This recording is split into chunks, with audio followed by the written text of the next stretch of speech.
Class 8 subject English chapter number 5 part 3 the summit with in. Second part में हमने देखा था कि जो मिस्टर आलूवालिया हैं वे अपने अनुभव के बारे में बता रहे थे कि जब मैंने एवरेस्ट पर विजय प्राप्त कर ली तो मैं ऐसा सोच रहा था कि मेरे में आध्यात्मिक परिवर्तन आ गया है, मेरी भावनाओं में, मेरी आदत में, अपने आप में मैंने अंदर से भी परिवर्तन ला दिया है और जैसा बाहर से तो परिवर्तन आया ही है कि मैंने बहुत साहसिक कार्य किया और उस साहसिक कार्य को करने के बाद जो मुझे सफलता मिली उससे मैंने ऐसा माना कि मैंने एक बहुत बड़ी उपलब्धि को हासिल कर लिया और मुझे इससे बहुत संतुष्टि मिली, मेरे मन को संतुष्टि मिली और मेरे मन में काफ़ी परिवर्तन भी आ गए। अब देखते हैं वे इसके बारे में आगे क्या बताते हैं। Considered a typical climb towards the summit on the last heights. You are sharing a rope with another climber. You firm in. He cuts the step in the hard ice. Then he belay and you inch your way up.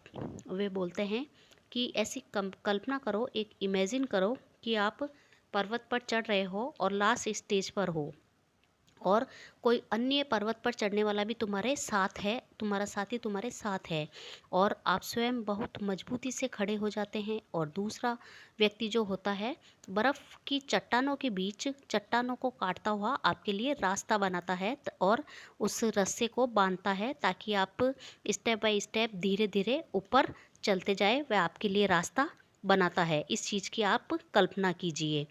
The climb is grime. You strain every nerve as you take every step. Famous climbers have left records of the help given by others. They have also recorded how they needed just that help, else they might have given up. Breathing is difficult. You curse yourself for having let yourself it in for this. अब वे कह रहे हैं कि जो चढ़ाई का कार्य है वो बहुत कठिन है और आप हर कदम उठाने के लिए अपनी पूरी ताकत लगा देते हैं, अपनी पूरी कोशिशों के साथ हर कदम बढ़ते हैं, अपनी पूरी एनर्जी लगा देते हैं। और प्रसिद्ध कुछ ऐसे पर्वत पर चढ़ने वाले कुछ प्रसिद्ध ऐसे लोग हैं जिनके उदाहरण यहाँ दिए गए हैं कि वे भी अन्य लोगों की सहायता से ही ऊपर चढ़ पाए थे। बिना किसी की सहायता से हम एक तो प्रेरित नहीं होते हैं और एक हमें एक दूसरे को देखकर आपस में साहस की भावना आती है, एक दूसरे को देखकर हमें प्रेरणा मिलती है कि हमें ऊपर चढ़ना चाहिए। तो उस वक्त हमें किसी के साथ की बहुत आवश्यकता होती है। और जिस प्रकार सांस लेना कठिन है और आप अपने आप को फिर कोसते हैं कि अकेला अगर आप अकेले होंगे तो ऐसा लगेगा कि सांस लेना भी कठिन हो जाएगा और आप अपने आप को उस वक्त कोसेंगे कि मैंने ये कठिन कार्य क्यों चुना। तो उस वक्त विशेष तौर पे आपको किसी के साथ की आवश्यकता होती है। You wonder why you ever undertook the ascent. There are moments when you feel like going back. It would be sheer relief to go down. Instead of almost at once, you snap out of that mood. There is up, but something in you that does not let you give up the struggle. और इस आपको हैरानी होती है उस वक्त कि मैंने ये इतना कठिन काम क्यों चुना। और कुछ कभी कभी तो ऐसे क्षण भी आते हैं और आप इतने परेशान भी हो जाते हैं कि आप वापस लौटने का सोचते हैं और आप कुछ उल्टा सोचने लगते हैं, नेगेटिव बात सोचने लगते हैं कि मैंने इतना कठिन कार्य क्यों चुना और मैं वापस जाऊं, मुझे उतरना चाहिए वापस। परंतु अचानक इस मनोदिशा से आप बाहर निकल आते हैं।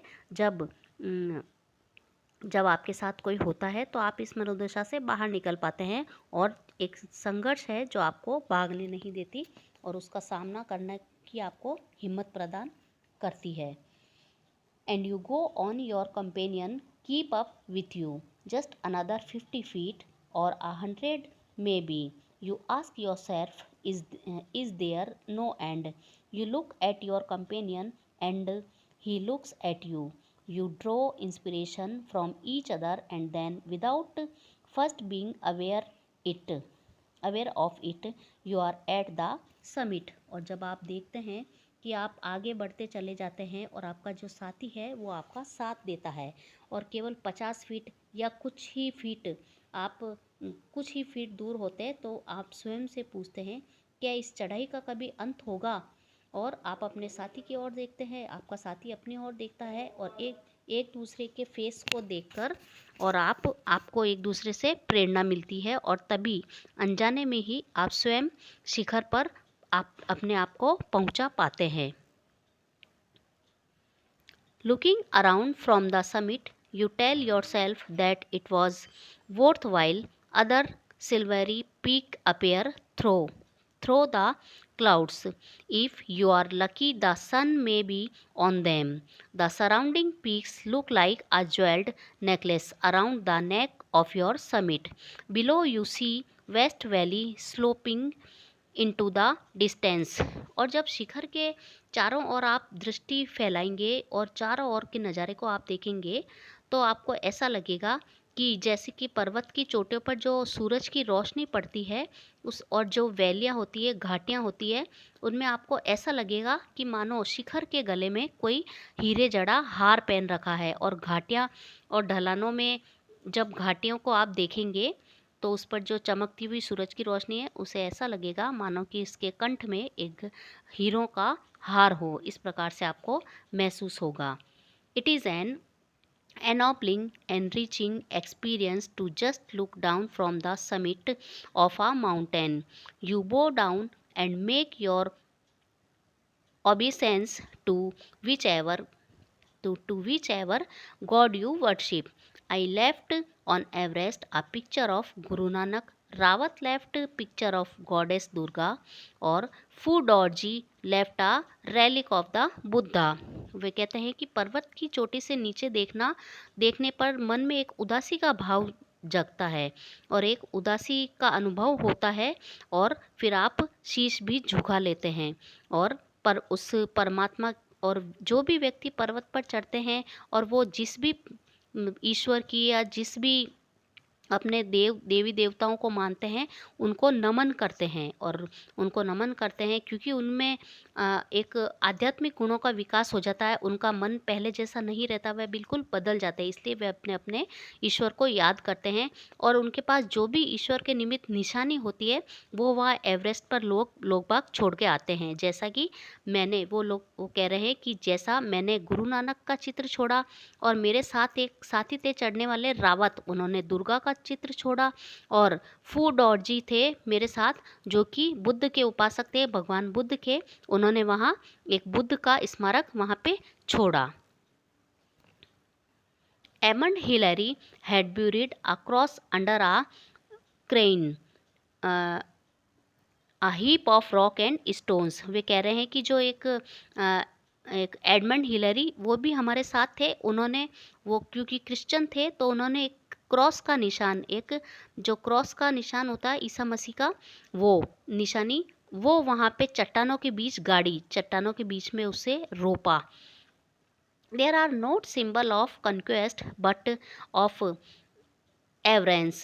The experience of having climbed to the summit changes you completely. There is another summit, it is within yourself. और वो कहते हैं कि जो वहाँ पे विजय के प्रतीक होते हैं वो लोग बाग इसलिए नहीं छोड़ते हैं कि हम है ना हमने जीत प्राप्त कर ली तो हमारे बहुत कोई गर्व महसूस हुआ इस कारण और हमने जीत प्राप्त कर ली इसलिए नहीं छोड़ा, बल्कि इसलिए निशानी छोड़ते हैं कि उनके जो लॉर्ड होते हैं, उनके जो ईश्वर होते हैं, उनके प्रति उनमें एक चढ़ने के बाद श्रद्धा का भाव उमड़ता है और उनके मन की जो अंदर की जो भावनाएं होती है वो बिल्कुल परिवर्तित हो जाती है। वे पहले जैसा नहीं रहते और वे श्रद्धालु बन जाते हैं।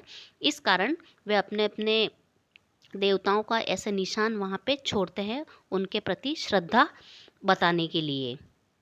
It is in your own mind. Each man carries within himself his own mountain peak. He must climb it to reach to a fuller knowledge to himself. It is fearful and unscalable. It cannot be climbed by anyone else. you yourself have to do it. The physical act of climbing to the summit of a mountain outside is akin to the act of climbing the mountain with in. और वह कह रहे हैं कि जब आपके मन में और मस्तिष्क में ये होता है, और जैसे कि हर व्यक्ति अपने अंदर एक पर्वत चोटी लिए होता है और उसे पूरा आत्मज्ञान पाने के लिए और उस शिखर पर पहुंचना होता है, वह डरावना है, उस पर पहुंच पाना असंभव है और उसमें कोई अन्य व्यक्ति विजित नहीं कर सकता है, वह तो आपको स्वयं को करना है। और जो पर्वत पर चढ़ने का कार्य में जो शारीरिक प्रयास होते हैं, जितना कि शारीरिक प्रयास हमें करने पड़ते हैं, उतना ही प्रयास अंदर के पर्वत की चढ़ाई करने में भी करना पड़ता है। यानी जो मिस्टर आलूवालिया है, उनका मानना है कि जितना एक प्रयास एक फिजिकल पर्वत पर चढ़ने के लिए करना पड़ता है, जितना कठोर परिश्रम करना पड़ता है, संघर्ष करना पड़ता है, उतना ही कठोर संघर्ष परिश्रम बल्कि उससे कहीं ज़्यादा संघर्ष और उससे कहीं ज़्यादा परिश्रम अपने मन के अंदर के पर्वत पर चढ़ने के लिए करना पड़ता है। The effect of both the climbs are the same, whether the mountain you climb is physical or emotional and spiritual. The climb will certainly change you. It teaches you much about the world and about yourself. और ये कहते हैं कि जो दोनों प्रकार की चढ़ाइयाँ हैं, एक तो फिजिकल माउंटेन पर चढ़ना और एक अपने मन के अंदर जो समिट है उस पर चढ़ना, दोनों प्रकार की जो चढ़ाइयाँ हैं वो सेम है। अब चाहे उसमें, और जो दोनों प्रकार की चढ़ाई है उसमें व्यक्ति में भावनात्मक परिवर्तन आ जाता है, आध्यात्मिक परिवर्तन आ जाता है, यानी व्यक्ति जैसा पहले होता है वैसा बाद में नहीं होता है। अर्थात वे कहते हैं कि व्यक्ति को अपने मन पर विजय प्राप्त करनी चाहिए। जिस प्रकार एक फिजिकल पर्वत पर चढ़ने पर जो संघर्ष करना पड़ता है और उससे जो परिवर्तन व्यक्ति में होता है, उतना ही परिवर्तन और उतना ही संघर्ष एक मन के पर्वत पे चढ़ने के लिए करना पड़ता है, और जो कि आपको बहुत कुछ सिखा देता है।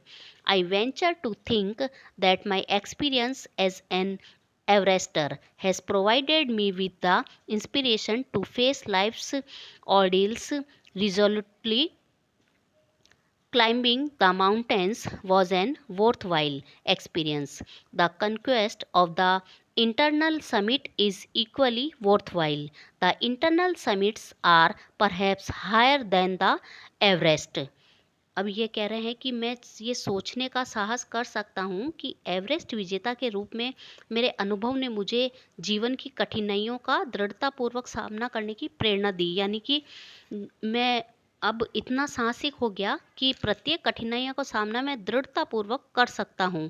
और पर्वत की चढ़ाई एक सार्थक अनुभव था मेरे लिए, जिसने मेरे अंदर बहुत परिवर्तन ला दिए, और अपने अंदर के शिखर पर विजय पाना भी उसके बराबर ही सार्थक अनुभव मुझे होता है।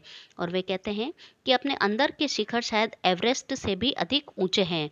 मतलब व्यक्ति अगर ठान ले कोई कठिन कार्य करने को और अपने मन पे विजय प्राप्त कर ले, क्योंकि आपका मन जो है आपको कई बार विचलित करेगा कि नहीं, ये ऐसा साहसिक कार्य या ऐसा कठिन कार्य हमें नहीं करना चाहिए, पर आप उस मन पर काबू पाते हुए, विजय प्राप्त करते हुए अगर किसी कठिन और फिजिकल कार्य को कर लेते हैं तो इसका मतलब आपने अपने मन पर भी काबू पा लिया। इसलिए वे कहते हैं कि कभी भी व्यक्ति जब कोई बाहरी साहसिक कार्य करता है तो सबसे पहले अपने मन के शिखर पर काबू पाना पड़ेगा और उस पर विजय प्राप्त करनी होगी।